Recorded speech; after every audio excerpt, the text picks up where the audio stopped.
Hello বন্ধুরা, career space YouTube চ্যানেলে আপনাদের সকলকে স্বাগত জানাই। আশা করি আপনারা সবাই ভালো আছেন। আজকে এই মুহূর্তে শিক্ষক নিয়োগ সংক্রান্ত যে সবচেয়ে গুরুত্বপূর্ণ আপডেট উঠে এসেছে, বিস্তারিত সেই সম্পর্কে আলোচনা করব। তাই ভিডিওটি অবশ্যই শেষ পর্যন্ত দেখবেন নিয়োগ সংক্রান্ত অনেক নতুন নতুন আপডেট পাওয়ার জন্য। যারা চ্যানেলে নতুন তারা চ্যানেলটিকে সাবস্ক্রাইব করে পাশে থাকা বেল বাটনে প্রেস করে অল নোটিফিকেশানটিকে অন করে রাখবেন, কারণ এমন ধরনের লেটেস্ট আপডেট নিয়ে এই চ্যানেলে সবসময় ভিডিও আপলোড করা হয়ে থাকে। হঠাৎ করেই বেঞ্চ বদল, উচ্চ প্রাথমিকের শিক্ষক নিয়োগ নিয়ে চিন্তায় চাকরিপ্রার্থীরা। কলকাতা হাইকোর্টের সিঙ্গেল ও ডিভিশন বেঞ্চের বিচারপতিদের নজিরবিহীন সংঘাতের কারণে বৃহস্পতিবার হাইকোর্টের প্রধান বিচারপতি টি.এস. শিবজ্ঞানমের নির্দেশে বেঞ্চ বদল হয়েছে। গত সোমবার থেকে শিক্ষা সংক্রান্ত আপিল মামলা শুনবেন বিচারপতি তপব্রত চক্রবর্তী ও বিচারপতি পার্থসারথী চট্টোপাধ্যায়ের বেঞ্চ। বিচারপতি সৌমেন সেনের ডিভিশন বেঞ্চ থেকে শিক্ষা সংক্রান্ত আপিল মামলার শুনানি আচমকাই সরে যাওয়ায় নিয়োগ নিয়ে ধন্দে চাকরিপ্রার্থীরা।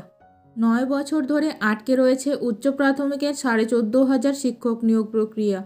এই সংক্রান্ত মামলা একেবারে চূড়ান্ত পর্বের শুনানি চলছিল বিচারপতি সেনের ডিভিশন বেঞ্চেই। মঙ্গলবার মেধা তালিকার অন্তর্ভুক্ত কাউন্সেলিংয়ে ডাক পাওয়া চাকরিপ্রার্থীদের হয়ে আইনজীবীর সওয়ালের পরে বুধবার স্কুল সার্ভিস কমিশনের আইনজীবীর সাবমিশন সম্পন্ন করার কথা ছিল। এরপর রায়ের অপেক্ষায় ছিলেন চাকরিপ্রার্থীরা। এরই মধ্যে বেঞ্চ বদল। এসএসসি 2016 সালের 13ই সেপ্টেম্বর 14,339টি পদে নিয়োগের বিজ্ঞাপন প্রকাশ করে।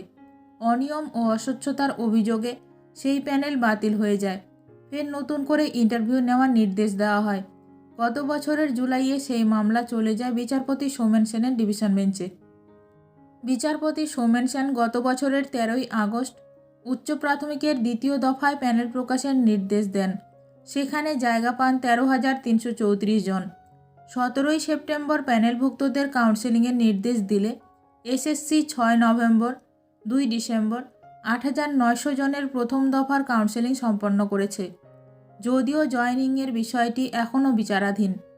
আগামী মঙ্গল এবং বুধবার এই মামলার চূড়ান্ত শুনানির কথা ছিল। এরই মধ্যে এই বেঞ্চ বদল। এখন দেখার বিষয় এই নিয়ে কী গুরুত্বপূর্ণ খবর উঠে আসে। উচ্চ প্রাথমিক শিক্ষক নিয়োগ সংক্রান্ত যে কোনো আপডেট সবার প্রথমে পেতে এখনই আমার চ্যানেলটি সাবস্ক্রাইব করে রাখুন। ভিডিওটি ভালো লাগলে অবশ্যই লাইক করবেন। আজকের ভিডিওটি এখানেই শেষ করলাম। নতুন কোনো আপডেট নিয়ে দেখা হবে নেক্সট ভিডিওতে।